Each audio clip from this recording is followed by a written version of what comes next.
Well, greetings, saints. Today we're looking at Psalm 60, another great psalm.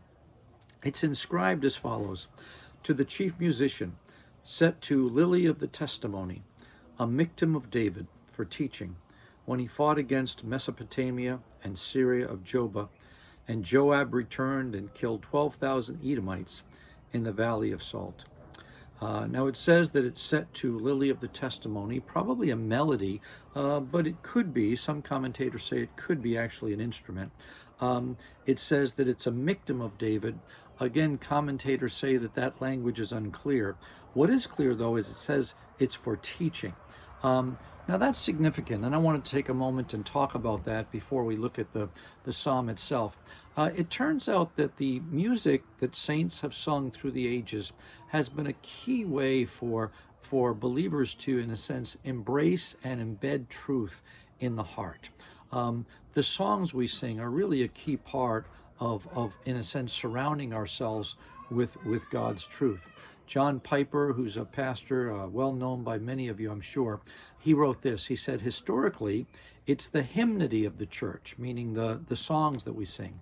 It's the hymnody of the church that has, alongside preaching, been one of the most powerful means by which a church is taught. He also said, a congregation learns its theology by the songs they sing, not just by the preaching they hear. Let me repeat that. A congregation learns its theology by the songs they sing, not just by the preaching they hear. It turns out that the songs we sing really leave a significant impression upon us, and that's why in the churches we try to encourage worship music that really has good, strong scriptural content, solid doctrinal foundation. Certainly we love music that has an artistic quality to it, and just, good melody and, everything musical, but really what we're really looking for is truth. And so I want to encourage you, as you're enjoying music, to really focus on that which really helps to solidify biblical truth in our hearts. Psalm 60 is certainly one of those, and in some ways it's by the way, the particulars of when this happened we're not really quite sure exactly when in the scriptures. If this event is recorded, it's a little bit unclear. What is clear is that it's a real encounter that David has with some of his enemies. And in some ways, he's crying out to God for mercy.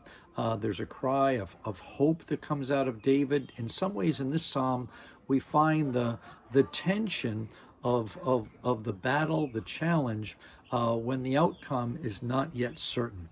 I just want to look at the very end of it, and then I'll leave it to you, excuse me, to read. It closes like this, starting in verse 9. Who will bring me to the strong city? Who will lead me to Edom? Is it not you, O God, who cast us off, and you, O God, who did not go out with our armies? Give us help from trouble, for the help of man is useless. Through God, we will do valiantly, for it is he who shall tread down our enemies. In some ways, after a psalm where the psalmist is crying out for just God's mercy and declaring, in a sense, ultimate hope in God, there is this strong confidence that emerges in the end that God is going to show up. God is going to show up in a great way. Through God, we will do valiantly. And so I want to share this psalm with you and just encourage you, whatever your circumstances are, let's get the Word of God in our hearts. Let's sing music that really builds the inner man with solid lyrics, solid content, and let's hope in God. Let's declare in the midst of our circumstances, through God we will do valiantly, for it is he who shall tread down our enemies. God bless you as you take in Psalm 60.